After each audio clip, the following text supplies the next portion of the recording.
Now that's your fault, Scott. No trip. That's your Bro, fault. wow, I can't believe you just said that.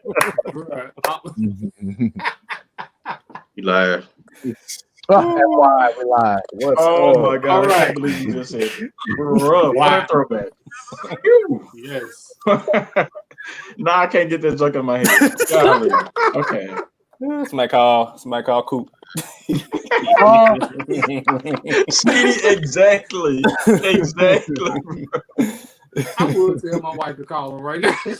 Oh my gosh, bro. That was way too funny. Oh man. That should not have been that funny.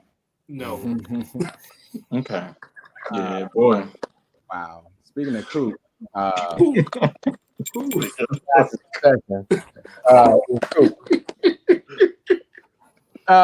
so welcome to another edition of Schooling with Sheedy. Professor Thriller in the building. Had a few, I don't want to say quick notes, just some things that came across my desk. I want to make sure we address during this time. And first, I want to say, I want to make sure we give, because I believe we might not record again before this time is up. But it is National Hispanic Heritage Month. I want to make sure we give from the Let's Be Real and other organizations we are extending a salute to Hispanics all across the country and the world, right? And it's not like a month that celebrate like February or March. This is September 15th through October 15th. And so make sure you get into the culture, speak to people that are Hispanic. If we're going to have Taco Tuesdays and try to get off on Cinco de Mayo, we can at least represent and make sure we say something, delicate for Hispanic Heritage Month as well. That was one of the things. I got a few things, memos on my desk. Polls. Today is the first day that we are open for voting. Please make sure you check to make sure where you want to vote, the hours. It's starting today, early voting, and ends on October 29th. Just things to consider. Make sure you bring like your driver's license, photo ID, even if it's expired, your passport, government ID, military ID. And for those of you that are carrying your weapon, don't bring it. But you can also use your handgun weapon permit with a photo ID to use as well. Now, before we continue with class, Took, you missed class. So I did, man. We're going to get you a quick recap real quick with this. One of you, how many reps are in Congress? Anyone remember how many reps are in Congress? House Representatives. It's a big number. It's like 400 something. 400, yeah. I think I caught that part. I think you said, what is it, 430 something? Yes, good job. 445. 445. 435. I knew it was 435. Yeah. I was close. Good. And how many senators do we have in the state of Tennessee that represent Republican? Again, I'm gonna repeat my question. Just one, right? How many senators do we have in the state of Tennessee that are actually Republican? Republican. I was just saying two. With an S. So two. Yeah, I know we have two. So two senators, period. Right. I know we got one Republican. I don't remember how many are Republican. One's Republican, so I'm gonna go one. Okay, right. One. Sharky, how many you got? And Trevor, you can hold up and let me know. I said two. Two. Okay, yeah. Sharky, what you think? He's like, oh. Okay, bet. The correct response: both senators we have are both Republican right now. However, one of them is up for re-election this upcoming right now in November. So we are guaranteed at least one Republican senator. I'll talk about some other people moving forward as well. I do want to get into some other, like I said, I got three more questions. Manchester, Tennessee. Has anyone ever heard of Manchester, Tennessee? I want to talk about some stories that are local, right? I've heard of Manchester United. Yeah, right. I've heard of Manchester, Tennessee. I just don't know where it is exactly. Yeah, so I don't know either. I'm definitely not even from here. But it's 270 miles away for what I know. But I did want to make us aware that while we were recording on Saturday, the first Black mayor that they had, his name is Lonnie Norman, passed away from COVID-19. And so if we think that this is not serious and doesn't affect older people, somebody I know, it actually does. So I want to make sure that is out there so that we know. There's another thing, two more quick hits. Galveston, Texas. Anybody remember Galveston, Texas from 2019? Thumbs up. Thumbs down. Galveston, Texas. Do you guys remember? Kind of. Yep. No. Okay. Cool. Kind of. Last year, Galveston, Texas, there was a man, and his name was Don. I can't remember his last name. Donald Neely. Donald Neely was a black man who was dragged by police officers on horseback. He is now suing them for at least $1 million for the embarrassment that this had on him and his family.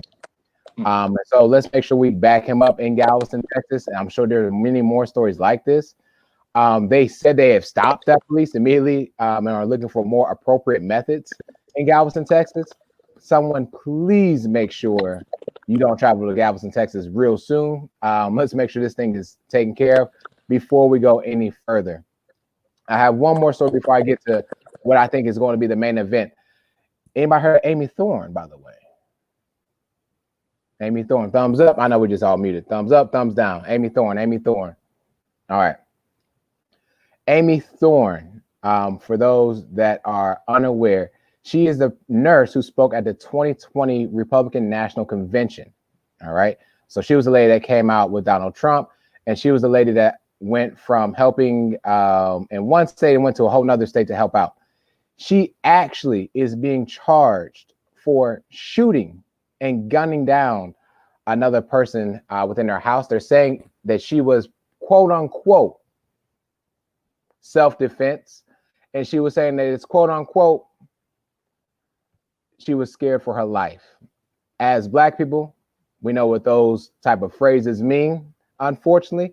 But I hope the best for the people that, one, were shot. We're not saying that that person is murdered or anything. That lady is okay. They didn't release her name. But Amy Thorne, just want to give, again, some, what I want to say, some news that we can use. Now, the last topic I want to talk about is about the WAP. The WAP ladies in particular. And I think it's unjust that we haven't discussed this. And I'm not talking about their recording. I'm talking about their personal life. Meg Thee Stallion was shot, as we know, unfortunately, by Tory Lanez. I'm going to tell you right now, he deserves every year, every day that he is in prison. That's how I feel. The other part of this is I do not like is Cardi B. I'm not talking about all the memes I've just now come up with her areolas. Okay. What I am discussing is the way that society can look at our Black queens and how we are guiding them to look that way. And what I mean by that is now Cardi, who just got cheated on your husband twice. Now, I don't know. Some of us is married in here. If you got caught cheating twice, I guarantee ain't no video you getting twerked on for a birthday. Matter of fact, how you even get to the birthday? Right. You want to be invited to the birthday party. Right? So I don't even understand. So all I'm asking is Cardi B and Meg. Cardi, you represent a lot of Black queens out there. I just want you to do better. That's all. I don't care about a nip slip. I don't care about that. What I'm saying, a slip, but you're right. It was a non-ball. And so what I'm saying is we are perceived by what people know and see from us. And we are much better than Cardi B. I believe you're much better than that. And Meg Thee Stallion, I know you're much better than that too. Do not keep, and I'm speaking to my Black queens, do not keep us out of prison because you're afraid of what we just may have did to you, Meg Thee Stallion. We were wrong. He was wrong. I don't care if he's Black, white, I don't care. He got to go to jail. Cardi, you're teaching us right now that it's okay for Black men to cheat on you as long as they can come back and buy you some bags or a truck. That's not okay. I respect you all as artists. I respect you as women. I just want you to understand what this looks like from a perspective of someone that is not really in your household. Okay, I understand you got your baby with them and everything like that, but sweetheart, we got to do better. Anyways, those are some memos that came across my desk. Feel free to elaborate, gentlemen, on anything you would like to at this time. Hey, I feel wholeheartedly about everything you said about both situations with Cardi and Meg and Tory Lanez situation.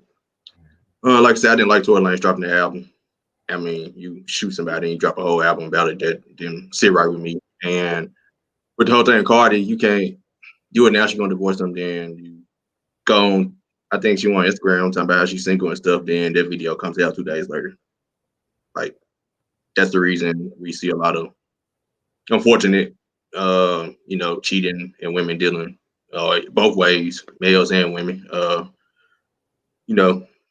Allowing cheating to go in relationships and staying with a significant other despite it. So, especially from personal experiences, I really feel what you said on it. For sure. Appreciate the call-outs that you made. Definitely appreciate those. Appreciate the class session that we had today. That was super, super cool. I feel like we learned so much within a couple of minutes because, like Savage, we didn't have American government. Like we had it in school, but remember some of the stuff that you bought that you're telling us now. Yeah, I feel like that was never discussed when we were in school. I would just say, me personally, as far as what's going on with Cardi and Meg and all that type of stuff, I also just would like for people to kind of stay out of their business. I know what they do is public, but let's not get so consumed with what they have going on and let that affect what you got going on. I'm just one of them people. I stay out of the way. You do what you do. I do what I got to do. I got my own stuff I got to worry about. So I would just like for people to kind of stay out of their business a little bit. I agree. Good. Yeah, Skylar, everything you just said is pretty much mimicking me, man. Sheedy, salute to you on bringing awareness to everything that's going on in the world, especially in Black lives, because they matter, until they don't. As far as like the Cardi B and Meg thing, good call, Lito. Like I'm the same way. Like that's y'all business. I ain't got nothing to do with it. Y'all be great. You know what I'm saying? That y'all got kids or Cardi got a kid. So as long as the kid is taken care of, everybody happy or in their own pursuit of happiness, I ain't got nothing to do with it. But as far as the Tory Lanez thing go, I was actually honestly one of the people that kind of waited to see, like, hold on, what the story sounds a little too fishy because you seeing one thing but not seeing the another. It's a couple questions that hadn't been answered still yet. But then for Tory to drop that album instead of I've been on IG. I'm the IG king as far as the quarantine go, but you can't hop on IG and explain your side of the story, but you make an album. Nah, bro, I really can't rock with that. So that was kind of like my last straw with Tory. So, you know what I'm saying? I'm gonna just rock my Carolina jersey and chill in Memphis, bro. I ain't nothing about this. Look, it's easier to stay out the way too. I mean, I don't really pay attention to Cardi B and Meg Thee Stallion. I can probably tell you 1.5 Meg Thee Stallion songs, and one of them just because it has to do with my last name. Exactly. As far as Cardi B, same thing. I know it in passing, whatever. But I will say this: as far as like the Black community, we have to be careful about what we enable in our Black men and our Black women. I definitely understand the movement and feeling empowered in how you look and your sexuality and things like that. Just be mindful of what you're enabling, because I mean, yes, Cardi B and Meg Thee Stallion have like a strong contingency of people who listen to them, but you also get like 10-year-old girls and 11-year-old girls listen to you too. So just kind of be mindful of the message that you throw out there, and I'll just leave it at that. I won't get into it any further with that. As far as the situation with Tory Lanez, I mean, dude was tripping. I hate it because I feel like I ain't been broke in a minute like every day.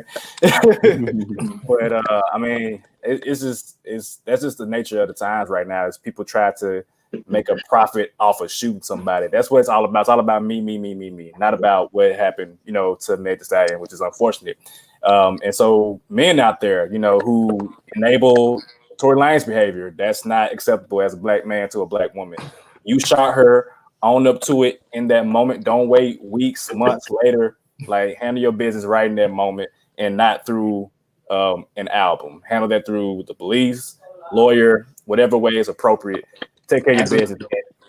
Right, as an adult, and own up to it on the front end and not after the fact, so that you can make money off of it to probably pay these lawyer fees or whatever. I don't know.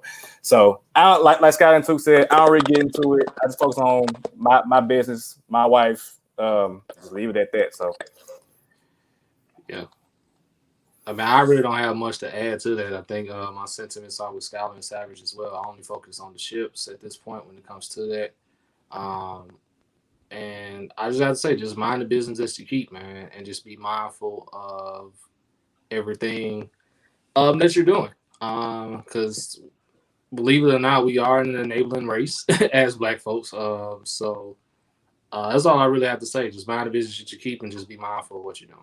That's pretty much it. All right, and thank you, Jim. I know time is up now, but definitely want to say on our next time, definitely be discussing our senator race, so you guys are more informed about who is up for us. But until then, This bill. Woohoo! That's funny. Only time I ever feel like going to class, man. Finna go This holler at ain't my a wife. real teacher, a virtual teacher. You gotta bail it all. Goodness gracious. Man, I had to find this bill. That's the funny part. Wow. All right, let's get this thing started.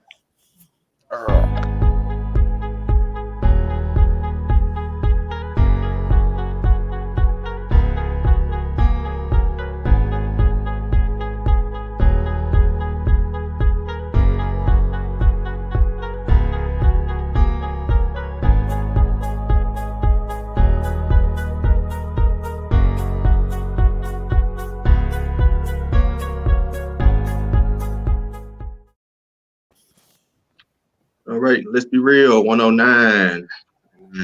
What do you do? Dude trying to get his Spanish Sharp impersonation on over there. Who got on the rebuilding jersey? I wish I can buy a goat for real. Man, Man, that was hilarious. Goals. That's all I'm gonna say. Goals. I'm gonna buy a real goat for real. Especially if Kevin Durant wins. Oh yeah. Hey, you easy should come, easy go with these sports debate shows, man. Easy come, easy go. Hey, shout out to D-Lo too, but you should have rocked that Josh Norman jersey. That's all I'm saying. I can't because like bro, it's like 3 people that got Josh Norman jersey number ever since he left, bro. It's like nah, I'm you about to retire, man. You gotta get that John now. Should have been retired. I ain't what I still got some value. That y'all flying away fast, bro. Oh, that man ain't flew for real, bro. Man, he do that in Carolina. It must be a Buffalo thing, but Bro, it was the meme where he was getting thrown out of the house for Fresh Prince of Bel-Air. That's the one I was like, okay. That was the one I was like, okay, let me go to bed. Y'all doing too much. Ah, man. All right, man. Quick updates. MLB playoffs. Scala. All righty. So, gentlemen, in our efforts to be as diverse as possible for us to talk about as many different leagues and sports out there, let's talk about baseball. I'm not sure who else is watching baseball out there, but we are in the championship round of the MLB playoffs. So, on the American League side, you have the Rays and you have the cheating Houston Astros. For those that do not keep up with baseball. Hold on, the team that cheated, man, they made the playoffs again? Yes, they made the playoffs again. The playoffs were extended. They should have been suspended. Totally agree. But the playoffs, they wouldn't have made it if the playoff format was the same as previous years. Due to being COVID, due to the season being shortened, they allowed more teams to get into the playoffs.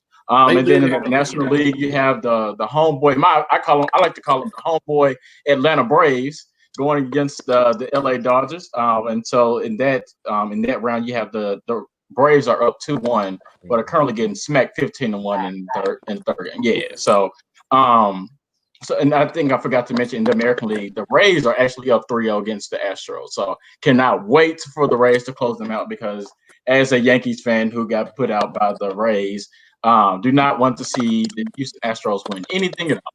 So for any one of y'all that are watching baseball, what are your thoughts? What are your ideas? What are your opinions? Well, I'll just stay on your sentiment with the Yankees. I know they're not in anymore, but I am getting tired of Hank Steinbrenner, Brian Cashman, and Aaron Boone saying, "Hey, we're right there. We have what it takes to make the World Series, but of course, I need you guys to get it done." Aroldis Chapman, of course, he's given up 4 home runs this calendar year, and 2 of them basically ended our season. The one last playoffs against the Astros, and then of course the one that ended the series against the Rays. But that's all I have to say there. I'm with you on the sentiments with the Astros. I can't wait for Tampa Bay to close them out because I do not want to see Houston back in the World Series. As far as the National League is concerned, I guess it's going to be a 2-2 series, but I really do expect the Braves to win this because the Dodgers do have a tendency to choke every time they get to the playoffs, especially Clayton Kershaw. So that's pretty much all I have there. Yeah, hey, the White Sox. Go ahead. I was about to say the White Sox got put out in the first round, so I ain't care since then. I don't care. You ain't gonna care. The White Sox do look good though. They do look good though. Yeah, they did, but they got put out. Fired their manager. Shout out to the Yankees again, put out. So, hey, my year. Let's go. Hey, I got a stay woke moment, man. Watch out for the Dodgers. LA may be celebrating another championship this year. I doubt it. They gotta get past the homeboy Atlanta Braves. I just like the Braves. They got swag over there. I have a correction. Actually, it's 2-0, and if the Dodgers win tonight, then it'll be 2-1. Oh, okay. Sorry. Okay. And right now they're gonna win. It's 15-1. Okay, I guess that's why I said 2-1.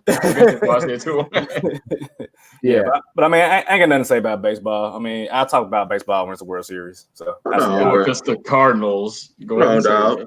15-1, the top of the six. Yeah, it's over with. Barbecue chicken. Yeah, I'm a Red Sox fan, so I definitely ain't seen nobody in these playoffs, and that's fine. You don't have to move that thumb. But we gonna celebrate the same championship as the Yankees this year. None. But I really, actually, I watched the Braves movement this past, I would say like 30 days, to be honest. Mm-hmm. I'm not just like what they're doing. I love the Braves back in the I'm about to show my mid-90s when they had that pitching gauntlet with Tom Glavine, John Smoltz, Dion was there, right? Greg Man, what a time to be alive! What a time to be a kid. Yeah. And so I remember those Braves teams. I'm actually going to cheer for the Braves on this one. I can care who they go against. Yeah. I got a question for him. At what score do you pass the control in baseball?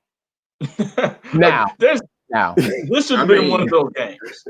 Okay. I mean, I don't think so. They come back in baseball. I ain't gonna lie to you. They be coming back like 15-1. Yeah, it was 11-0 in the first inning, sir. Everybody is checked out. Honestly, if it was 15-2 or something, if it was like 2-2 in the fourth inning, and then they blew it open. It was 11-0. It was 11-0 in the first inning. It's a wrap. Oh, at that point, yeah, you pass the sticks. If it's 10 plus in one inning, it's 11-0. Yeah, you pass the sticks. It's 10 plus in one inning. Yeah. It's so 10. Okay, so 10. I'll say 10 plus in an inning. Yeah. I'll say 8. Gotcha. That's it for baseball. I think it's 10. Yeah, go ahead. Who's there to score like 29 this year? Oh, the Braves. The Braves. So is it over? 9-9. I remember that game. Hold on. Speaking of Atlanta. Is it my turn here? Yeah, okay, Savage. All right. So finally, everybody, we have a coach that has been removed from his position.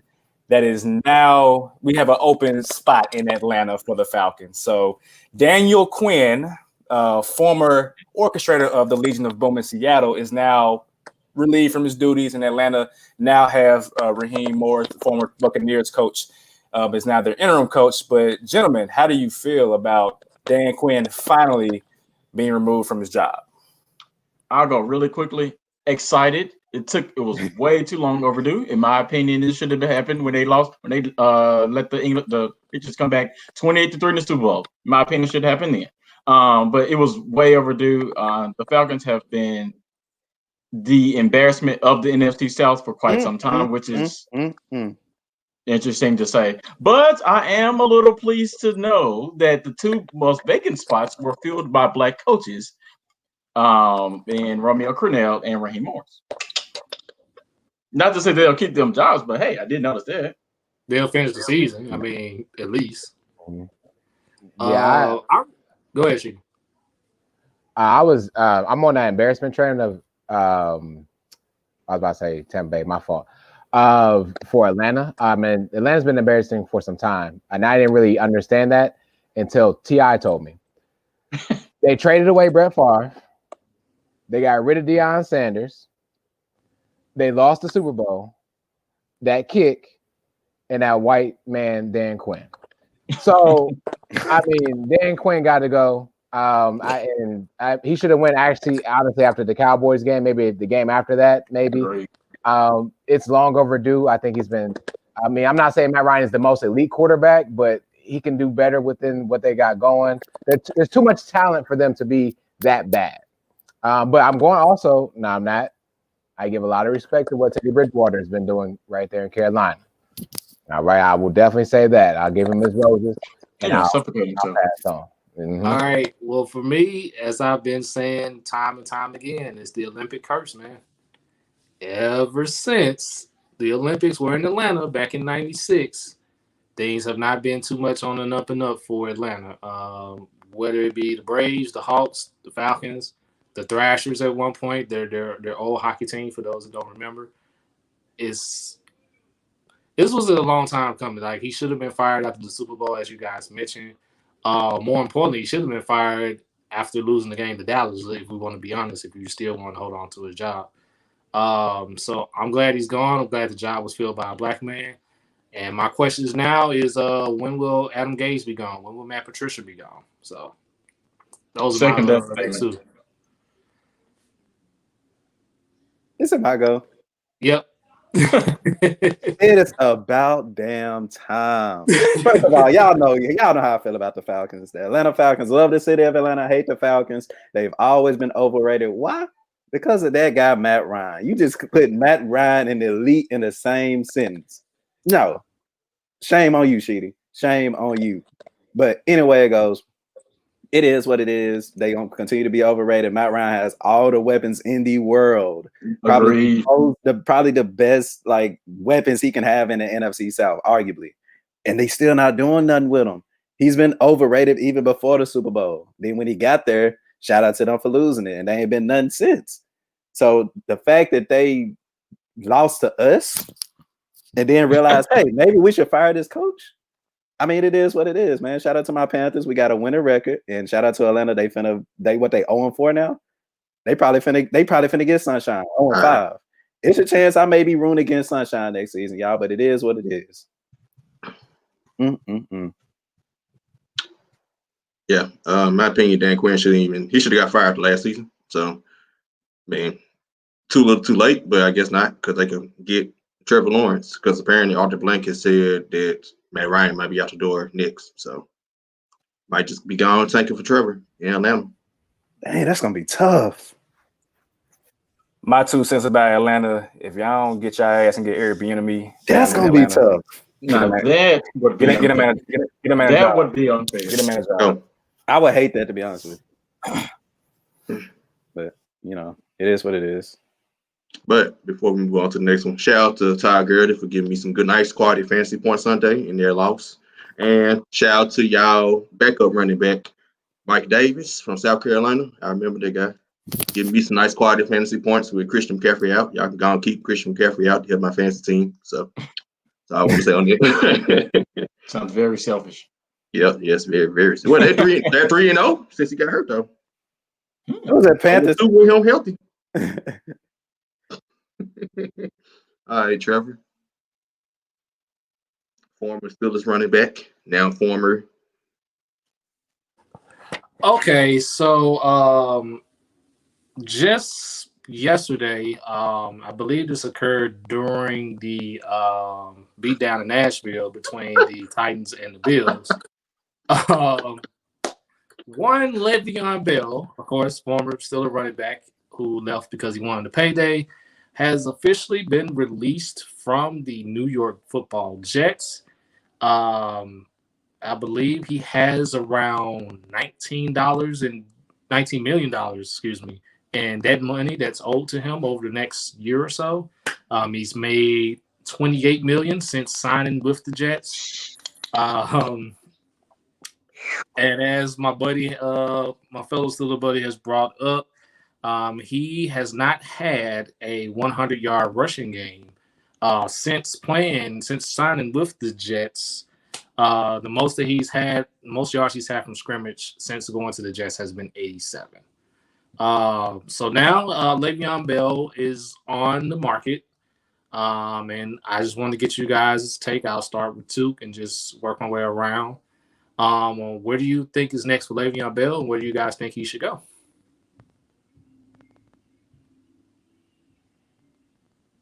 Tuke? Yeah, okay, my bad. So pretty much he got his money, and the situation for him, Adam Gase has done a terrible job of trying to figure out how to get this man to down football. You know what I'm saying? And now he's leaving. And I kind of tweeted earlier, I said this guy Patriots ran all over it. You know what I'm saying? I know that the Chiefs may be interested. I know, I'd let y'all Steelers fans talk about it because I'm definitely interested in see how y'all feel about it. But as far as Le'Veon Bell go, I think he still got a couple great years in him. He just got to get in the right situation and somebody that'll give him the ball. And the Jets, they had Jamal Adams, let him go. They had Le'Veon Bell, let him go. So hell, they may get sunshine next season, so who knows? But Shaw gets on you, man. Shout out to Le'Veon for getting his money and dipping. Hey, robbery, man. Highway robbery. Like it. Love it. Lake man, robbing another team. It's all good. Yes. It's a bad situation. I mean, he signed for the money. I mean, obviously he knew he wasn't getting nothing there. Especially with Adam Gase coaching. Y'all see what Ryan Tannehill doing in Tennessee. Adam Gase was his coach in Miami, by the way. It's the Jets. Adam Gase still the coach. They got rid of Le'Veon before they got rid of Adam Gase. Yeah, jokes on them. Good point.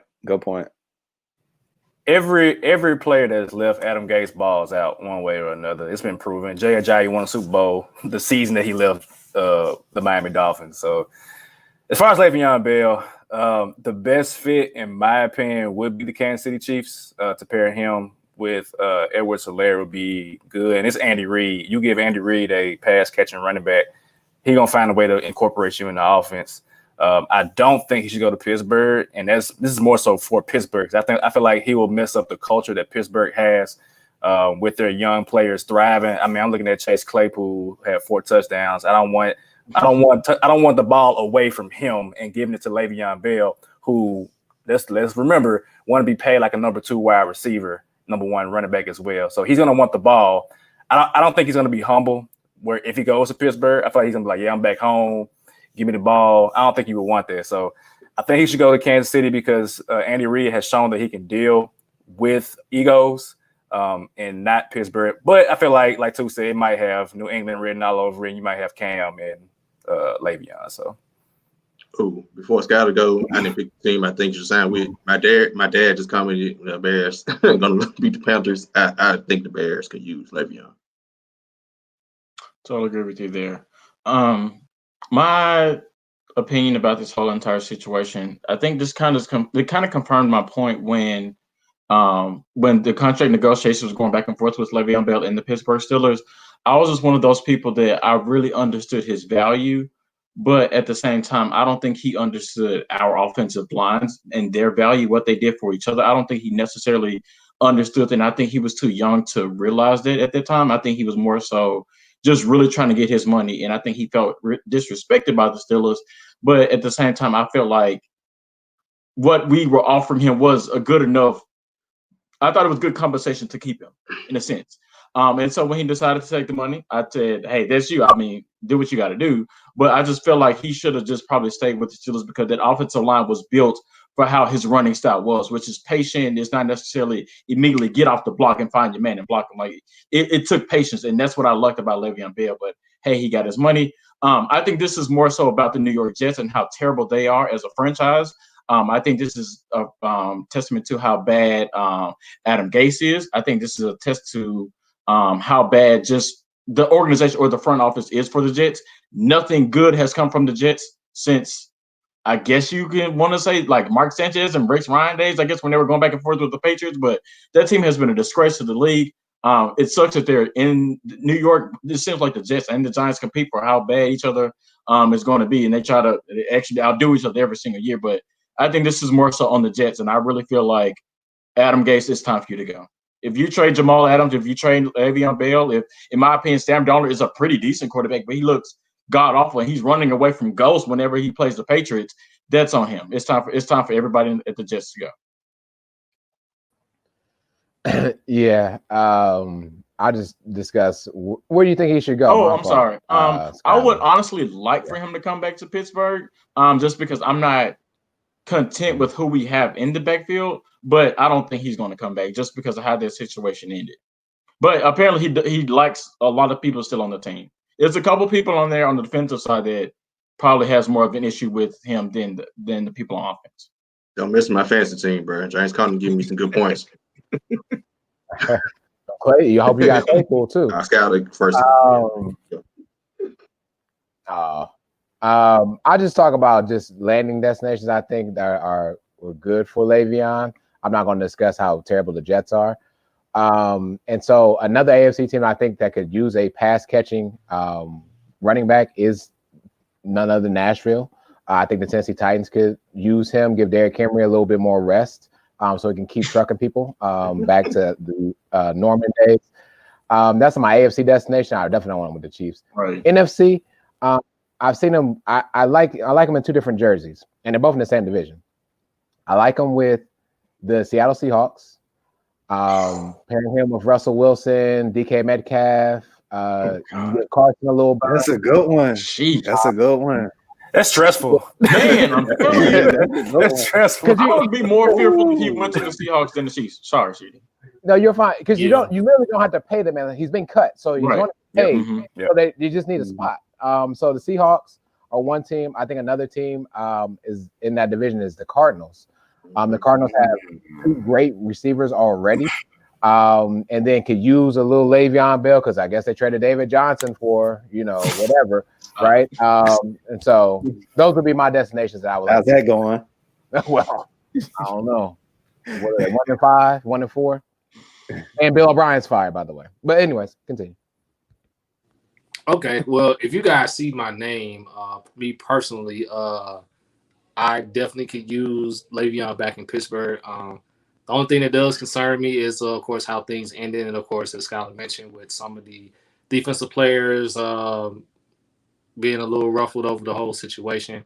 I much rather would have him at this point than having to pay James Conner when his contract is eventually up. So, of course, I would be more than happy to take a flyer, but someone other than Pittsburgh, I do agree with Sheedy on Seattle. I think that's a deadly combination ready to happen with him and Russell Wilson and DK Metcalf, who's looking like he's about to be probably the best receiver in the game right now. So shout out to DK Metcalf. And I guess another one I can name would be Chicago. I think Chicago will be a pretty nice fit for him. I guess having a nice running back in the backfield to take some of the pressure, if you will, off of Nick Foles just a little bit so he doesn't have to be Super Bowl Nick Foles all the time. I think he'll aid them as well. So those will be my three teams that I would definitely would see Le'Veon in. Good spots, y'all. Y'all had some good ones. Yep. Yeah. All right. Real quick, Florida and LSU game was canceled this week because after Florida's coach Dan Muller's talking about he won 90,000 people in the stadium, they have a COVID outbreak on the team. 21 players catching it. So, yeah. Well, just move the team to Georgia. I mean, hell, they put 90 people in the stadium. Or go to Oxford. They apparently, put 1,000 people in the stadium. Apparently, the loss to Texas A&M, he's blaming it on Texas A&M actually having fans at the game. So, hey, Florida, that's what they do. But also, right before we got on here, about a couple hours ago, Nick Saban, ahead of the Georgia-Alabama number 1 versus number 2 game, has caught COVID-19 as well. So, crazy world in college football, crazy world in sports. Skylar, that's your team, bro. How you feel? And correction, that's number 2 Alabama versus number 3 Georgia. That's not my team, bro. I just like watching Bama. That's it. That's it. I mean, heck, the game versus Ole Miss was a pretty decent game. For those of y'all who don't know, Skylar is a former, quote unquote, former USC fan since since 8th grade. Matt Leinart, Lindell White, Reggie Bush. That's not on our top. And he was, That's not and on he our was top also list today. and We're he was moving also on. an Alabama fan. But keep moving. There we go. All right. NBA. All right, so unless y'all been sleeping on a rock, shout out to them Lakers for winning that 17 championship, tying the Boston Celtics for the most in NBA history. Me and Lito were able to watch the game together, so shout out to him and his wife and his beautiful baby for allowing me to kick it with them and, talk my noise, even though I was going for the Heat because I thought, Lakers in 7, so I definitely wanted a 7-game series, but Lakers got it done. Brian and AD, who's guarding them. Nobody knows. And next season, I can't wait for it. But again, salute to y'all Lakers fans. Skylar, Savage, I'm going to let y'all go first. It feels great to be a champion. It's been way overdue. I now can talk a little trash, but I won't. I definitely want to just give a shout out again to the Heat. That series was a really compelling series, except for Game 6. I'm not sure what the hell happened in Game 6. But it was a really compelling series. Jimmy Butler, again, I know I talked about this last week, but Jimmy Butler definitely moved up on my boys list. He moved very, very high. Just his willingness to carry the Heat, just the drive, the willingness, like just the heart that he put in for the Heat to help people like Kelly Olynyk or Tyler Hero or just Dragic just coming out there trying to play. Like he just put so much heart and so much will into their team to carry them to at least a 6 game in a series where nobody really gave them a chance says a lot. So much respect to Jimmy Butler. But again, I definitely walked away with from this series and from this championship and said to myself, Anthony Davis is going to be a problem for a very long time. He's just we know what he does offensively, but just I want to see like a clip, like just of him playing defense like throughout the whole entire series, him guarding different people, him being able to guard Jimmy Butler, him being able to guard Bam. Bam didn't have a pretty good series at all either. So just I like what he really did on defense, and I'm just excited to see what the Lakers can do next year or the year after. This will not be the only championship in the LeBron James era as a Laker. I'm pretty sure we'll get another one, but that's it. Yeah, who guarding AD? That's one. I'll get it out the way. All right, let me talk about LeBron. Let's talk about LeBron James. So, y'all, LeBron James is 35 years old. He'll be 36 in December. So by the time the next season starts, he'll be 36 years old. This man averaged nearly a triple-double in the NBA Finals. That is insane. That is ridiculous that this man is an athletic. This man's an alien, dude. This man is an alien. Like I mentioned this on the I Don't Know Sports Pod, but like every year he's adding something to his game. So like we really haven't seen LeBron truly run point until this year. And then we really haven't seen LeBron be a knockdown 3-point shooter until this series. Like bruh shot 40% from 3. Mm-hmm. If LeBron shoots 40% from 3, it's a wrap. It is a wrap. The man gets to the goal at will, as shown during the series. He shot, I want to say something like about 70% from the free throw line, which is decent for him. But shooting 40% from 3, like how do you guard that? You know what I'm saying? Like it was at one point he was just like you can tell he's comfortable and in rhythm and with his shots, and that's what you want from your best players to be confident and in rhythm. So, like Scott said, I think. At minimum, the Lakers will get one more. It won't be as easy, quote unquote, as this year, with everybody coming back next year at full strength. Golden State Warriors. Who else? It might be it out west. I don't know. But the East, the East is going to get better. But I still don't think that there's any threat to the Lakers from going back to the finals next year, especially not the Clippers. Clippers are done. I think it's a wrap with the Clippers because they about to implode. But yeah, shout out to LeBron, shout out to AD, shout out to the Miami Heat. I'm gonna let the Miami Heat fans toot the Jimmy Butler horn. But yeah, Lakers in 6. I thought it'd be 5, but hey, we'll take 6. I was watching the game with Skyler in game 6, so told him congrats. So congrats, Savage. Congrats, Laker fans. Despite people picking Portland to beat y'all, I told Savage and Scout all the time, like, just be real. I had y'all with the championship because y'all, to me, when the playoffs started, despite everybody picking Portland, which I still understand. Everybody just disrespect. I mean, it's like I had put it to the poll. LeBron haters or LeBron fans, who's worse? And I mean, LeBron is just that hot topic that just it's gonna always be like just real crazy takes for. And I just do like this. I mean, y'all were more the bubble games. Y'all wanted like trying. Let's put it that way. Y'all was trying to rest of y'all ready for playoffs. The Clippers, they were so in and out all season long. I kind of felt when the playoffs started, I was like, the Clippers ain't gonna beat the Lakers, and they didn't even get a chance to play y'all. So once they had me, it was pretty much done for. Shout out to Jimmy, like he was up against it and kind of reminded me to a lesser extent LeBron versus Golden State the first year with Kyrie and Kevin Love out, but much lesser extent because I think his role players are much better than Matthew Dellavedova and Timothy Mozgov. Yeah, even we going Turkish out there. I mean, Tyler Hero and Resident my building guys. But Game 5, I mean, I think they gave to me. That's all I need to see from Jimmy. Like, I mean, he really gave everything in that game. And Game 6, I mean, ran out of gas. That's what happens. We'll see what happens next year. We'll talk more about next season, but later on down the line. But congrats to the Lakers. Shout out to the Heat for making it a series, taking it 6. And hey, can't wait the next season when KD and Kyrie are back and Steph and Clay are back, and it's gonna be crazy. Yeah. Let's give Jimmy his flowers. Game 3 and Game 5. You're talking about triple doubles with 30+ points, with scoring, his defense, the way he controlled the game when he needed to, was pivotal in the wins. And the losses, you could just tell he just kind of ran out of it. It's not easy to guard LeBron James.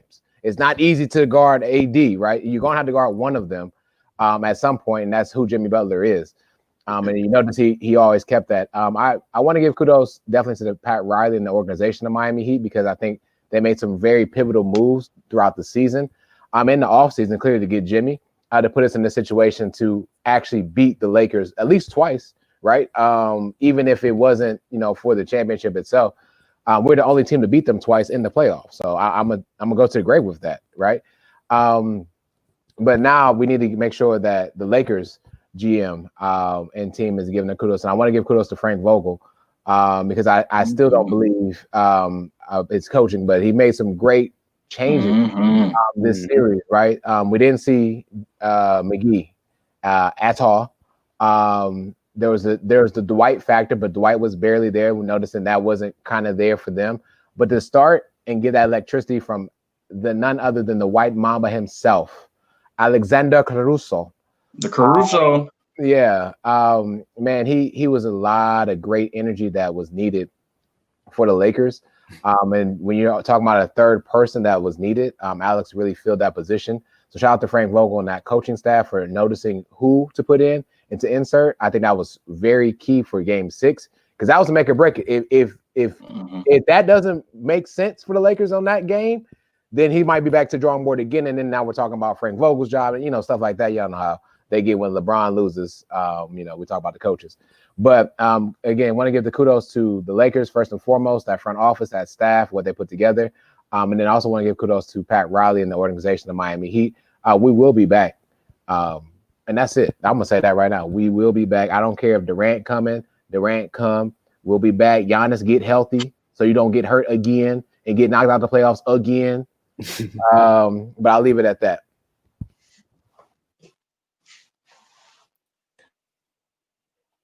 Trip. Okay.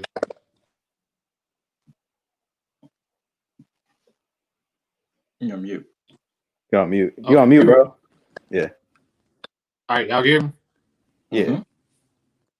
All right. Well, first and foremost, just want to give a shout out to the Miami Heat for a hell of a run during the playoffs. Became a huge fan of it during the playoffs just because of how they, just from how they play. Just showing that there is still a traditional way. The traditional way of playing the ball as far as having your superstar ball movement, things of that nature. But, of course, going into this matchup with the Lakers, they were just severely overmatched. And the fact that they were able to push it to 6 I think was just amazing. I did have the Lakers winning this in 6. So for Miami going forward, the future is bright, but I still think you guys need to get another guy. Most definitely. So I'm looking forward to see what Pat Riley and the rest of the Heat organization have in store to pair alongside with Jimmy. A Brad Beal could be a potential option, or just whoever, just someone that could take the pressure off Jimmy.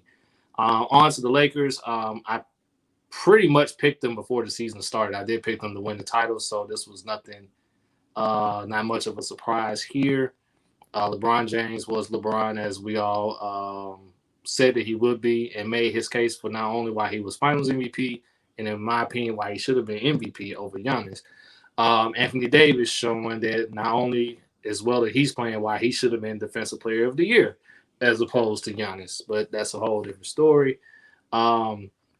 But just not only just with those two, but how the roster was constructed, because you had a lot of guys on that Laker team that had like playoff experience, finals experience, like that knew exactly how to win. That's why we give the nickname of Playoff Rondo to Playoff Rondo. Like Dwight is not the same Dwight in Orlando, but if you can get him for 8, 10, 15 minutes, it can give you 8 or 5 rebounds and a few blocks and some shots.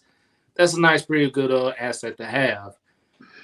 So it'll be interesting to see what's going to happen going forward. I do believe that this is not the only championship that the Lakers will win in the LeBron James era. Will it be next season? I don't know. It'll be extremely difficult, as you guys said, with everyone coming back. But again, kudos to the Lakers, man, and celebrate, live it up. You guys earned it. Mm-hmm. So definitely, again, for the Heat, man, congrats on a good season, man. One of the things that I look forward to, over the summer is, or over the next couple of months, is talking about what y'all can do to improve. Lakers, again, congratulate to y'all. But before we move on, I gotta ask one question. For me, this put LeBron James for me as the second best player to ever play the game. Just me. Y'all know how I feel about Jordan. But what's wrong with being number 2? What's wrong with being number 2? If y'all can answer that. Like, for me to say LeBron is number 2 out of everybody who's played the game of basketball, what's wrong with being number 2? When you put that much time into something, because I know I'm very competitive. If I put my time into something, if I do something for 17 years and I feel like I do it well, I don't want to be known as number 2. You don't start out playing a sport and say I want to be the second best player or football player ever to be known. Like, you want to be number 1. Like, everybody wants that mentality. Heck, you do it at work. Nobody wants to finish number 2. So I get the debate, and I really feel like, I mean, he said it in his speech after, like, y'all gonna give me my respect too. Like, people really sleep on LeBron. And you look at his career in totality, it's a lot. We're gonna appreciate him when he's gone. Yep. I got Jordan first. I think Sheedy's only one of us who has LeBron first. It's a lot of people think LeBron is the best all time. So it's not a definitive it's not definitive that he's second. I mean, it's all wherever each individual thinks. So doesn't matter. And here's my response to the whole thing with LeBron. I know everyone likes to hop on his finals record of being 4-6, but it's an amazing feat to even have 10 opportunities to win a championship. And I think that deserves respect along those lines. And even for him to even win almost half of those is amazing too. So I still feel Jordan is up there at the top. I mean, you can't. I tell people all the time, you can't argue with 6-0. I'm sorry, you just can't argue with 6. Even if you go to different eras, some along the line, Russell and Wilt lost championships. Kareem lost a championship. Magic and Bird lost championships. That's the only argument I really need. You can't argue with 6-0. But I don't think that LeBron will ever be able to surpass Jordan, even if he gets 6 rings. Because like Jordan, I don't know how many iconic moments that LeBron has compared to Jordan. Like, Jordan's game transcends the actual game. It's like the shoes, the moments, the swagger. Like, LeBron is number 2. Like, this is what it is. And I don't like getting into that debate, but just like for the sake of conversation. I mean, LeBron averaged triple-double almost this year in the finals, So he's gonna win more titles, 1, 2, however many it is. But I still don't think it's gonna ever like surpass, MJ, because that's MJ. MJ is the original. Now, if LeBron go out there and win for the next 3 or 4 years, then we having the conversation, because so I'll compare it to like football. Off the top, people thought Joe Montana was the greatest quarterback of all time. He had like 5 rings, I think. Something like that. Brady got 6 now? 7? I don't know how many yet. But like people weren't saying that until Brady got at least equal to Joe Montana. But now it's Tom Brady. Clearly, it's Tom Brady, regardless of like his stats. He's iconic. Like he has his moments where he like the Falcons comeback, the early Super Bowls where he was driving downfield for the Vinatieri field goals. Like he has all those moments. And Joe Montana, great quarterback, number 2, and there's no problem with that, like Tuk said. So we'll see. LeBron's story is still being written right now. That's why I feel like it's not like a big deal right now. Once he's like 45 years old, and yeah, we can talk about it. But right now, the man still got work to do. Job not finished. Thank you. Yeah, yes, exactly. Errors. There's has to be in errors, and I'm not gonna keep going all the way through that. But in the 60s, there was great players. 70s, are great players, and we know the 80s, 90s. We still sometimes forget about Kobe and how great he was. There was no one better than Kobe at a certain time, right?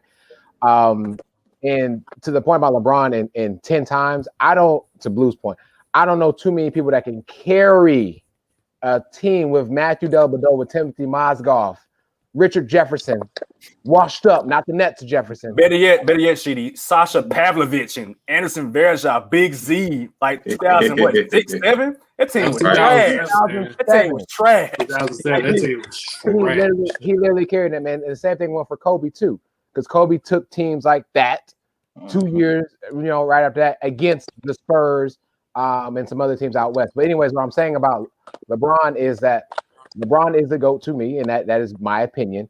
I give him the GOAT status not only to me on, but also off the court as well. But if you're talking about on the court, I still believe it's LeBron. The reason why you don't want to be number 2, Tuk, is you want to just go ask the Falcons. They were the second best team in that Super Bowl. And cut. It goes full circle. And as the quote always says, second place is the first loser, man. So first you're last. There you go. Ricky Talladega Nights, baby. There we go. Classic. And I love that movie. God damn it. Next topic. I just had to ask that for real, because it was just weighing on me, man. Like, what's wrong? Sure. Like, I'd love to be the second best rapper in the game right now. Well, I'm good.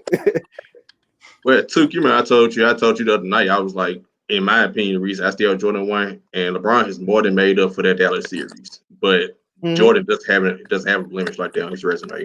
Like, that was one of the biggest choke jobs in sports history, the Dallas series. Mm-hmm. And LeBron is more than made up for it, but that's the difference between him being 5-5 and 4-6. You know what I'm saying? That's the difference in his final record. And a lot of those losses you don't really. The 2 sweeps you usually don't even count. So it's really that Dallas series that kind of holds him back for everybody who's keeping Jordan 1. But like Sam said, if he go roll out about 2 or 3 more, or really just honestly 1 more, it's a real legit debate for real. Mm-hmm. But NFL. All righty. Time for the Pick'em games, fellas. So we got 3 games on the docket for this week. We got the Tampa Bay. Oh, wait, I'm skipping something. Dak Prescott. Definitely got to talk Dak Prescott first. In the game this past weekend versus the New York Football Giants, he was hurt. He had a player come down on him and he broke his leg. So of course we definitely want to send prayers and condolences to that team and also to him, praying for a quick recovery. We pray that he is able to come back from that and have a really good career after that, because he was balling. Regardless of what you want to say about the team being down and some of his fault, not his fault, whether you should give him $35 million here or 40, whatever. No, just look at the numbers. The man was balling. It was probably having one of the best years of his career. But as far as him being hurt, really quickly before we get to the games, what are y'all thoughts about it? I definitely want to hear Sheedy's points first, man. I mean, he the Cowboys fan of it, bro. You don't know how much I want to just call and make sure you was okay. I wanted to give you like a virtual hug, bro, because I know you was hurt. Yeah, I was butthurt, as they would say. I actually was watching the game live. I saw it immediately, and it was like, oh, he's done. Like immediately, I was like, oh, he's done. How I feel about it, it was only a matter of time. I hate to say it was only a matter of time before Dak got hurt. The reason why that is because similar to Philadelphia's problem right now too. No disrespect, Savage, but ain't no offensive line. And so it was only a matter of time that somebody somewhere he was going to, unfortunately, I hate to say that, get injured or get tackled pretty hard. Andy Dalton is here, right? And we're going to stand behind Andy Dalton and what he's got. But I'm also, like I've said on Twitter a few times, I'm all about a trade for Jameis or Dwayne Haskins, just in case something doesn't pan out. But first of all, kudos to Dak. You can see it in his eyes, man. You can see how much he wants to be there. And if anything, this actually is really going to just, to me, spark our defense because our defense is going to stand behind them. So Andy Dalton in the defense, I hope. But, I mean, pay Dak. See what he did, Jerry, to your family, how they felt. You clearly need to pay this man. Pay him immediately. He's not coming back. It's like 4 to 6 months. He's not coming back. So I guess I'll go since I was the Jerry in this situation. First of all, prayers up to Dak, man. That because I honestly, like, I watched like 2-3 plays and then that play happened. So I kind of blame myself in a way. It's like, dang, I should have just not kept watching the game. You know what I'm saying? But it's Dalton time in Dallas. And me being the Jerry that I am, if we're gonna say it right now, let's be real about it. Dak is going to another team. This is a business. Everybody that's heartbroken about, I'm heartbroken for Dak too. He's a black man. I want him to get paid. Trust me, I do. But when you think about the business of the NFL and who you doing business with, by the name of the guy Jerry Jones, who I had the role of playing, if I'm Jerry Jones right now, I'm not going to give money. First of all, to somebody that I didn't give money to in the first place, didn't give what he deserved in the first place, and now he's trying to come back injured. He may not come back the way he's supposed to, and y'all expect me to give him more? No, that's not how business works. This the NFL too, so I just had to say that for sure. I'll go. Yeah, I saw it live, and I honestly thought his foot was out of the shoe when I saw it, but when I looked, it was actually his ankle, and I was just like, "Oh my goodness!" Like that's, man, it's just I feel terrible for him. I'm an Eagles fan. I hate the Cowboys, but I love Dak coming out of Mississippi State. I actually wanted the Eagles to draft Dak, so I have no ill will towards Dak. I mean, I respect him as a quarterback. He, like Skylar said, he was balling this year. He was on track for 6,000 yards, like 6,000 yards, y'all. And despite the Cowboys defense being trash, I mean, he did his part. I mean, you cannot blame him for anything. His interceptions, trying to make a play. On that play, he got hurt trying to make a play. So prayers up to Dak. I hope that he does better, or does get better. But Andy Dalton, I think the Dallas Cowboys will be okay because this division is not good at all. I don't expect the Eagles, despite their performance last week against the 49ers, to do anything in this division. The Cowboys still should win this division because Andy Dalton, he's been here before. He played well with Cincinnati. I'm sure the Steelers fans can attest to that. I mean, the Cincinnati Bengals were just immune or just completely against winning games in the playoffs. But I mean, Dallas has an opportunity to make the playoffs right now. And then once you get in the playoffs, anything can happen. So I'm definitely curious to see how Andy Dalton does for Tevin's sake. But he gonna succeed. It's written, bro. Yeah, it's written. I mean, he did have a crazy throw to Gallup that Gallup snagged. So this is just the beginning. The offense will change. I think they're gonna feed Zeke a lot more, but I also feel like like I said, Dalton, he's had weapons before. He had AJ Green at one point. He had Tyler Eifert when he was healthy, so he definitely knows how to run an offense. But now it's a matter of Dallas' defense, like Sheedy said, being motivated and holding teams under 30 points for once, So, but Dak, prayers up, and get better, man.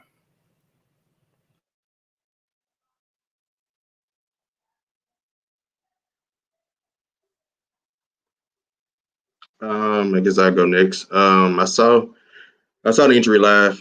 Simon Savage. I didn't know whether his foot came out the shoe or it was a broken ankle, and I think that's why the TV ankle stayed on it for quite a bit, for about a good 5-10 seconds, because I think they were trying to figure out the same thing we were trying to figure out. First off, it's like, dang, I hated for him.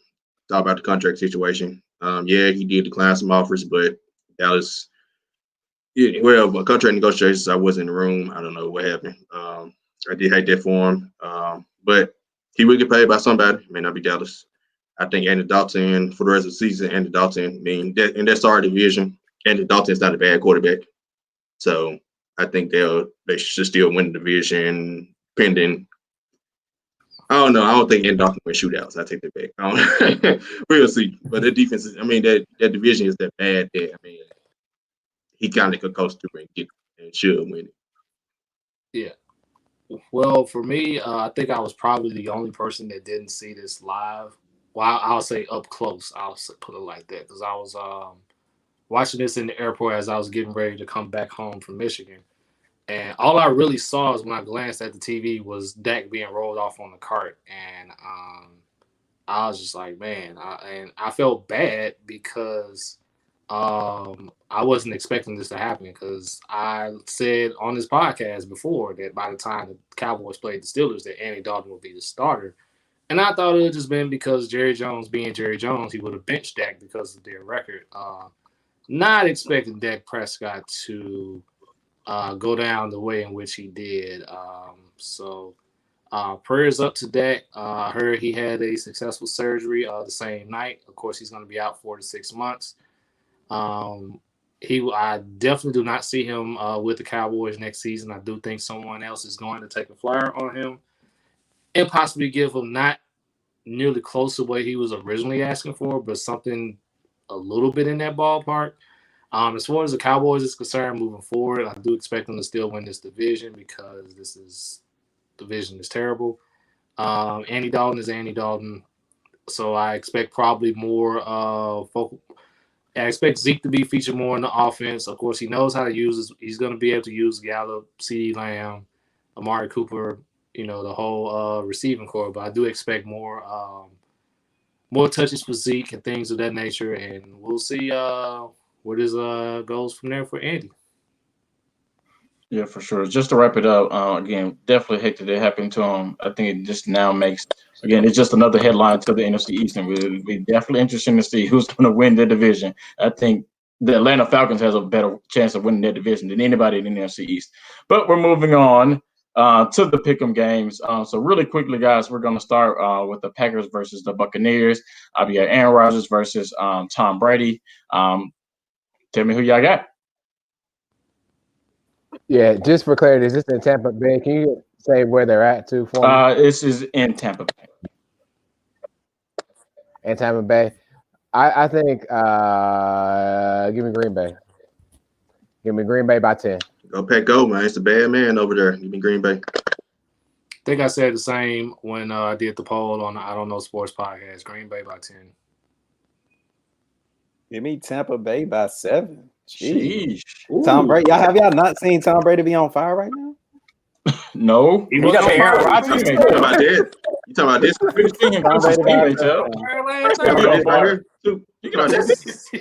Throw them foes up. Throw them foes up. Good point. Y'all looking like Packer fans right now. I got the cheese heads by, I say about 3. It'd be a close game. High scoring. On the one with the bus, bet. Okay. I'm actually going Aaron Rodgers and Green Bay as well. I like their defense. Of course, Aaron Rodgers, he's on the mission as well. Oh yeah. By the way, our Twitter poll, Green Bay 60%. I think I chose all the teams that, like, all the losing teams on the polls. I think that's what I did. I think that's what I did. Let's keep going. Sounds about right. Let's keep going. All righty. So next game we got the Chiefs, Kansas City Chiefs versus the Buffalo Bills, who just got waxed the other day by the Tennessee Titans. So y'all got Twitter 80% Chiefs. Yeah, especially after the Chiefs just lost, right? Yeah, I was about to say they just lost. the Raiders. And so I got the Chiefs, and I got them winning by maybe about 27. Ooh, sheesh. Oh, I got Chiefs by 14. Give me 2 touchdowns for the Chiefs. Give me the arrowhead style. What's up, too? Give me the Bills by a touchdown. The Bills, they're not gonna get embarrassed again. They're not gonna get embarrassed again. Besides Josh Norman, Josh Norman ain't gonna get punched out there again. Give me the Bills by a touchdown. So he might not. I got Chiefs by 13. It's gonna be a wrap. I like top five Diggs, top 10 Allen, but I think Chiefs. I mean, it's a better team, in my opinion. So give me Chiefs. Yeah, same thing. Going with the Chiefs as well. That's Patrick Mahomes. This past week was his first loss ever more than 7 points. So again, that shows you the greatness of our boy. So he ain't losing 2 in a row. I don't see him losing 2 in a row. They're back at home. So give me the Chiefs as well. And the last game, we have the Cleveland Browns versus the Pittsburgh Steelers. I ain't by myself Of in this one. course, you got some Pittsburgh Steelers fans on the show. You got some people that's trying to take up for Baker Mayfield and Try. say that he's trying to say that Baker Mayfield is good. So really, really quickly, Sheedy, we're going to start with you. Tell me you got the Pittsburgh Steelers. Sir. Before I go ahead, Sharky. For the poll, Steelers 60%. And is this at Heinz Field or are we This going to is in Heinz Field. give me a 17-point win by the Steelers. Wow. I will, nobody else. Check. You can go. Who was on me? Who going? I don't know. This is Trevor. Boswell wins it at the end, man. I think this game will be a little bit closer than what people putting on. Boswell wins it. Steelers by 3. I love it. I'll go. So the Cleveland Browns have not scored less than 30 points in the past 4 games. Right. Odell Beckham Jr. is happy, right? Okay. The Cleveland Browns just gave work to that Colts defense that was top 3, right? Top 1 in fantasy. And the Eagles' terrible offense. I never heard Travis Fulgham. Terrible offense scored. Hey. You just Hey, cut. don't disrespect. It's good. But before that, nobody heard Travis Fulgham. Anyway, I ain't talking about the Eagles right now. I ain't talking about the Eagles. So the Eagles scored 29 points, right? Against the Pittsburgh Steelers top 3 defense, correct? Give me Browns 42, Steelers 28. 42-28. 42 to what, sir? 42-28 Browns. Baker going ham on Sunday. Kareem Hunt was going to have a hell of a game rushing because if Baker's throwing the ball 30-plus times. Baker going ham on Sunday. Trevor, let him have it. I will. Okay, what you I'll wait on next week. I'm pretty sure you got the Browns going 50. Come on, man. Like we say on the show, it started with a tweet in the dream. What I tweeted earlier is a tweet and a statement. This Sunday is when Baker, myself, and my boy Savage become GOATs because we definitely going in Browns by 2 touchdowns, dog. Come on, dog. Y'all not Browns by 2 like that. I like that. I'm not going to play with Baker. I told y'all at the beginning of the season he's going to be top 10. I told y'all this. This is his time. This is his season, and he got a statement on Sunday. I cannot wait. Oh boy, gentlemen, let me give you the reason why the Steelers will win this game. The Browns are typically known for running the ball. They've run the ball well with Nick Chubb and Kareem Hunt. There is no Nick Chubb to my knowledge, and so I'm pretty sure that means they're going to rely heavily on Mr. Kareem Hunt. The Steelers have not given up they've only given up one 100-yard rusher in the past 2 years. So to think that the Cleveland Browns are just going to run the ball all day against the Pittsburgh Steelers, not happening. That means Baker Mayfield would have to throw the ball 30 times, 35 times. Cool. Baker Mayfield has not thrown more than 250 yards this season. So to think that he's going to light the Pittsburgh Steelers secondary up after they had, I would agree with that, a very terrible out last week. Trust me, the Cleveland Browns are not scoring more than 25 points. You can book that, sir. Steelers scoring 28. Steelers 28. Cleveland Browns 20.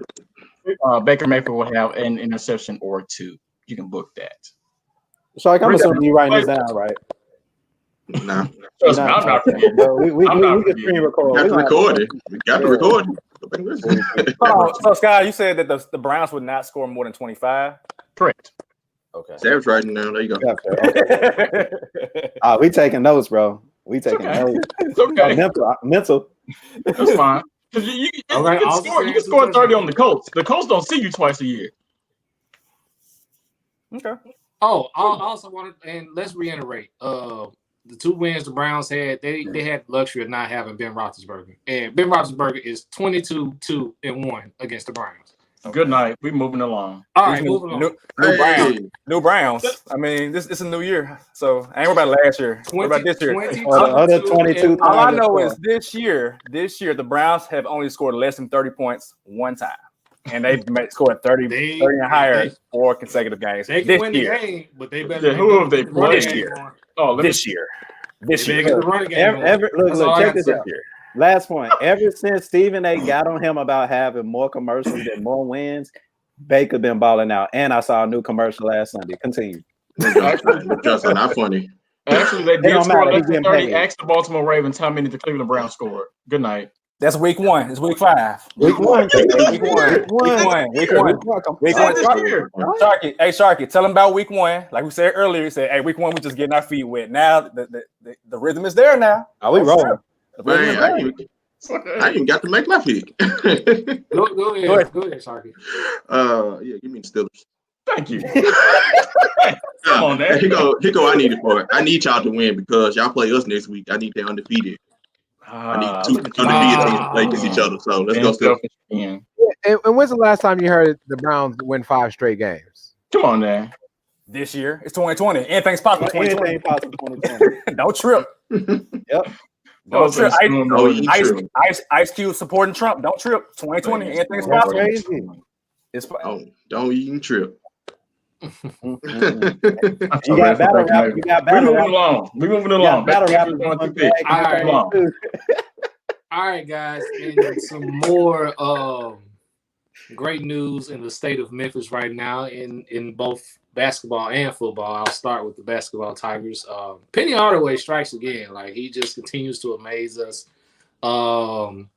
with his recruiting. I'll learn how to pronounce his last name soon, but of course, to go alongside the Moose of Memphis, we now have Sam of Memphis as our 5-star 2021 recruit. He comes as a big man. I just want to get you guys' thoughts, what this means going forward. I'm pretty sure we all know, but floor is y'all's, man. I did not get a chance to see the tape on our new guy, Mr. Sam. Sorry if I pronounced the name. That may need to be part of a spelling bee one day, is us being able to spell his middle and last name. But I did not get a chance to see his tape yet. I will do that within the next couple of days. But again, just excited for the program. Again, Penny's just going after athleticism and wing defenders and long players. So I'm for it. Again, this is a recruit not in the vicinity of Memphis, so it's not like he's from Arkansas or previously had ties to Penny Hardaway. Penny Hardaway and his staff are literally going out and putting their name. They're making a mark on this country when it comes to recruiting. Go Penny. Yes, sir. It continues, man. Penny Hardaway, like you said, making a stamp on the nation. For one, if you wanna, man, just get good young talent that's gonna play defense. That's linked. I'm saying, like, linked on top of linked. Like, here we go, man. Memphis Tigers, and I don't think they done yet. I don't think they done. Like they tweeted, they not finished. Number 3 recruiting class next year. That's cool. See you November 25th, though, Sheedy. Memphis, Ohio State. What's up, bro? Yes. Oh yeah. Yes, sir. Yes, sir. We're gonna talk about the Tigers, and I got you for Thanksgiving. But this is incredible. I don't really recall Memphis having, like, these are back-to-back years of big men, right, recruited so heavily. And also shout out to Precious, who is right now in the gym shooting with what's that guard's name that played for the Big Three? I can't remember his name right now. But anyways, he's working on the jump shot, is what I'm saying. But this also, like, if Moose does leave after the season, right, we have someone right after that as well. So just shout out to what Penny's been doing and just watching his grind from the start to finish. Are you okay, Savage? Like, I'm looking at highlights and I'm just watching him just block shots. And it's just like it's embarrassing. I was like, hey, can you smell my breath? All right. But like I said, I like what Penny's been doing. The length, like Skylar opened up and said, this is what we need for college, for Memphis basketball itself. Like I said, if he doesn't say that next year, we're good. But number 3 recruiting class, something that Memphis hasn't had, I don't know, in a very long time. To the point of November 25th, I don't roll with any other team in college but Ohio State. I don't go to Bama. I don't go to Tennessee. I don't go anywhere but Ohio State. So if it's basketball, if it's football, field hockey, swimming, lacrosse, I do not care. But I said field hockey. Hey, I talk it. I applaud you. That's what's up. We'll talk cash another day, Sheedy. I'm looking at I'm gonna guess his name, Sam Ayomide. Ayomide. That ain't it. He's 6'11", 220, 3-star out of Pennsylvania. So that's very random. But like I mentioned earlier on, man, Penny's going to get size.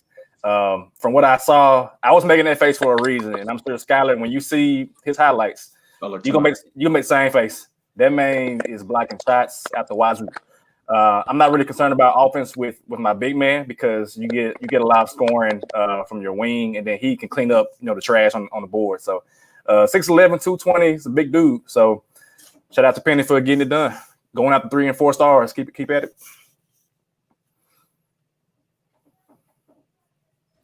Sharky, you got something to add? I said what I need to say. 3rd round recruiting class. I'll add my small. Oh, took you as on? No, go ahead. I was gonna say before we move on, like the 2024 basketball tournament, Final Four, first 2 rounds will be in Memphis. So shout out to Memphis for getting that done. That is on the bucket list. I'm making it happen. I will be in the building. I'm making that happen. Let's be real. We need to make that happen. But just to add my little 2 cents before we move on to the football game, I will be going to watch highlights of Sam of Memphis probably as soon as we get done. Here. But if anything, from what Savage has seen, I think I should be thoroughly impressed. So again, shout out to Penny. Keep doing what you're doing. And now moving on to the football game this weekend. For the first time in over a month, we will have football in the state of Memphis once again, as our beloved Memphis Tigers will be taking on the Golden Knights of Central Florida. The Tigers, of course, coming off a bye week after their first loss of the season in dramatic fashion to SMU. UCF is, of course, coming off their loss to Tulsa after leading by double digits going into halftime and being outscored 22-3 in their loss. Vegas has them evenly matched, and they have UCF favored by 3 points. So just want to get you guys' take on the game and predictions. UCF favored by 3 points on the road is a little high to me. Golly, geez, no respect to Memphis, but it is what it is. Memphis is winning. Why or how they're winning, I have no idea. I just know Memphis is winning. I love your optimism, bro. Thank you. I love it, and I'm gonna join it. I don't know how. Thank you. I don't know how. Hopefully we use that bye week to the best of our ability. we gonna pull it off. I believe it when I see it. My own 2 eyes. I don't even know how. Yeah, we always have a double-digit lead against these folks and blow it every single time. I know Mike Norvell ain't walking through that door, but Brady White is. My question. My question: what is the forecast for this game? Like, what's the weather gonna be? If it rain, I'm picking UCL. No, I think Memphis, it's supposed to be nice this weekend. It's supposed to be nice this weekend. It'll be here. Let me look real quick then. Let me look real quick. Why are you doing that? Why are you doing it? Memphis is actually they've either undefeated or they've only had one home loss in the past year or two. So there's that. To Probably UCL. UCL. Okay, I'm a pick Memphis, and I feel like it's because it's 2020. It's just pick Memphis in 2020. That's the only thing I think of. That's a good one. I have no other explanation. That's a good reason. That's a good reason. and be ready for Kanye West's job president. Sheedy, who your pick? Whoa. Winning in Kentucky. Yeah, Kanye and Kim in the White House, crazy. But I would, and who was that? West, whatever his kid's name, Northwest, as a kid. But anyways, I got Memphis winning this game, a bounce back game. Actually, both teams are coming off losses from the last time they played. I think Memphis is going to respond well. I think Brady is tenured enough to get his mistakes in order to possibly do a little bit better. But I'm gonna pick Memphis, man, because I don't want to choose UCF because I think Memphis is going to lose again this season. So I don't want to go too far in my crystal ball. So I'll say W. Thank you. Mm-hmm. I'm gonna be honest. Whichever defense makes the play in the end is going to win this game, and I do believe it's going to be Memphis, and that's my only reason. On top of it being 2020, so that's the only reason you need. Give me Memphis by actually give me the Tigers by a touchdown, man. I think it'll be by a touchdown. I'll take it. I'll take Memphis by a safety. How about that? Game-winning safety. I'll take that. Hey, we lost a game like that in high school, bro. Right? For real? That didn't even happen. I'll let you know off air. I gotta hear that. Somebody's still mad about it. I think I was at that game, Sharky. Against Curry. Yeah. We lost 2 games like that. We talking about that off air. Hey, block points too, man. All right. Your boy. But I got one. You want to use the one in my message thing, didn't it? Huh? You want to use the one I put in, didn't it? The trade offer that I got. Oh, yeah. All right, so we are in the midst of doing a a mock draft with our Grizzly brothers, and yeah, that was funny. And Shout out to SB Nation, shout out to them. And I have the pleasure of picking with the Warriors, which y'all know how I feel about that. All thumbs up. And one of the guys, I'm not gonna put him on blast like that because I rock with him, but he offered me Paul George and Klay Thompson. So yeah, I don't know if he knows that the Splash Brothers are a thing, but he must have been bored to send me that because why would I want to trade a part of my Splash Brothers for George Paul? Playoff P / layoff P / pandemic P / spicy P / we're gonna give him all these P's, but he ain't gonna no, he's not spicy P. He's not spicy P. Right. With Purge Scout Seekum. You're right. Not spicy. It was so many P's, bro, but he ain't gonna give you the W. So why would I layoff P for sure? Layoff P. I have a question. Traded P? Like no. I have a question. What was his like? Okay, so when GMs make a trade, they have to have a conversation. What was the conversation like? Was it just like, here go Paul George, give me Klay Thompson? What was the conversation like? I think that was just it. Let me tell y'all what I think of that. Have you ever sent a U up text? You ever sent a U up text just to see, like, let me see, maybe still, maybe not. That's exactly what that was. That's a U up text. That's a nice reference. You just gonna send it just like, I'm gonna try. But if it work, it work. If not, then I'm not missing anything, There you go. That's a U up text. That's exactly what that was. I'm sorry. The ultimate shoot your shot, no pun intended. But Hey, bro. Man. Dude, you miss 100% of the shots you don't take, you bro. don't take. You're right. That don't mean you make a shot. No, this one hit the side of the backboard. I'm done. Full circle. I love it. Love it. Full circle. Damn. That's my, I guess, your boy. And that's how we get schooling with Sheedy. He's forward, man. I had one, and it's not as funny, so now I feel bad, but I gotta go now. But you're bored. So I had a post that this would have been Monday night that I had to respond to that said Rajon Rondo is one of the greatest players of all time. I saw that. I had to text this man afterwards as we continue to disagree. Somebody text that to you? No, There's they a tweeted. post. It was a post. Oh, okay. I was about to say, bro. I was blocking him. We considered our conversation. He still believes he's the greatest player. To me, I think what he left out was role. Role player, right? Because if you look at the Celtics didn't go and win a championship and go to the championships because of Rondo. They went because of KG and getting Ray Allen and Paul Pierce. Rajon Rondo was a great piece that was there. Rajon Rondo was a great piece for the Lakers. He had a great game, but to me, you're bored for saying he's one of the greatest. And I was like, man, who's your top 5 point guards? And somehow or another, this man literally put Rondo in as one of the top 5 point guards of all time. I am not debating his intelligence. I'm not debating that. Kyle Quinn is smart, but Kyle Quinn is a bum on the court. The fact that you remember the name Kyle Quinn is hilarious. Exactly. Just being honest. Very bored. He must have. I probably would have reported his page. Yeah, you gotta block somebody like that, bro. I would even debate greatest role player of all time, to be honest with you. But that's just me.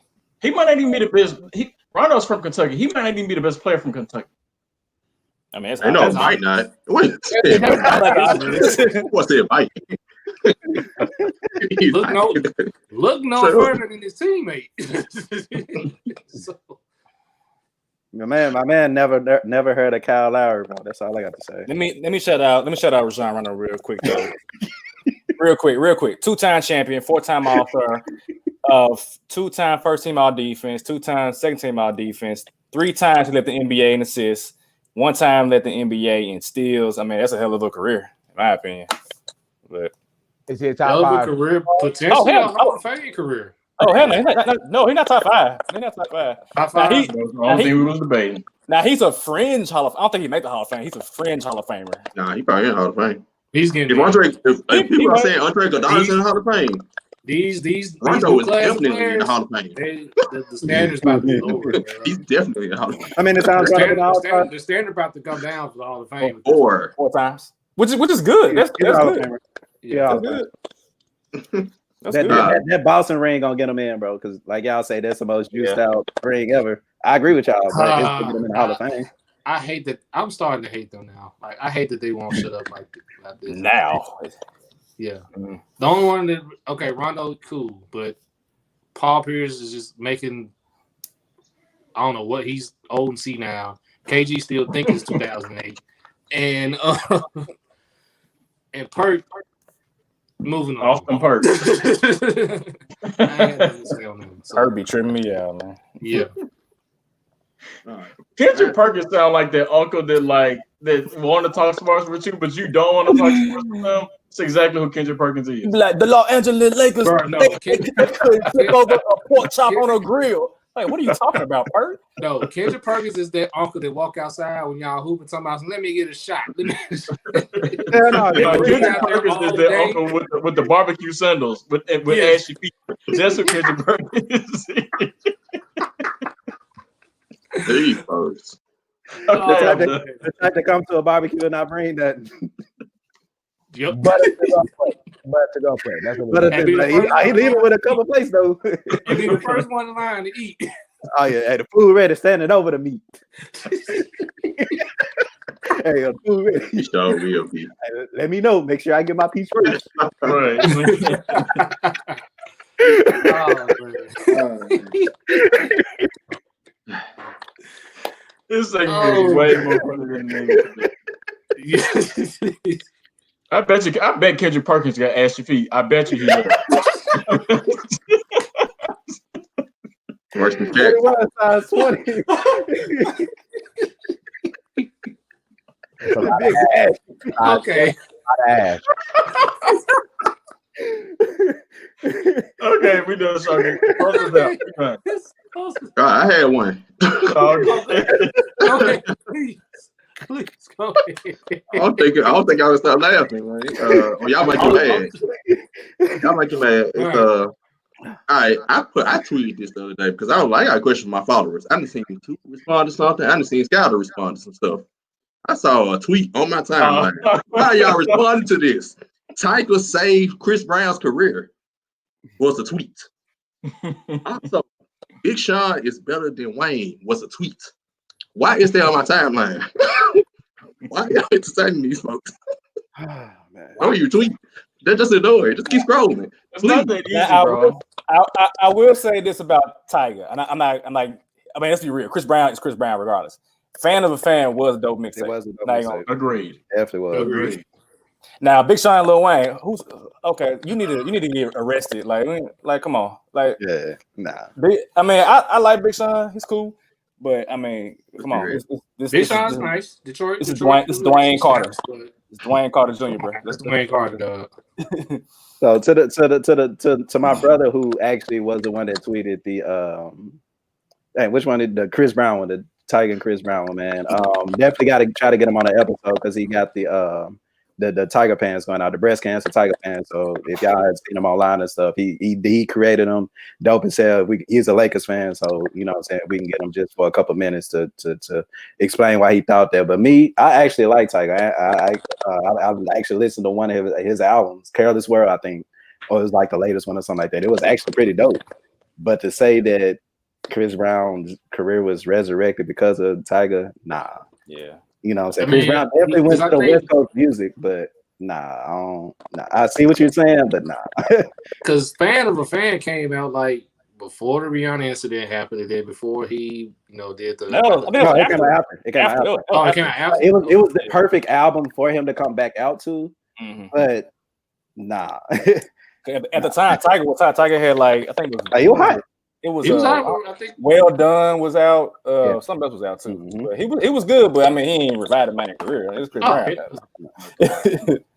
Yeah, and Chris Brown had hits before Tiger even was a mainstream product anyway. Right. And so that's like saying like LeBron, we needed Ray Allen to hit that three. That saved your career.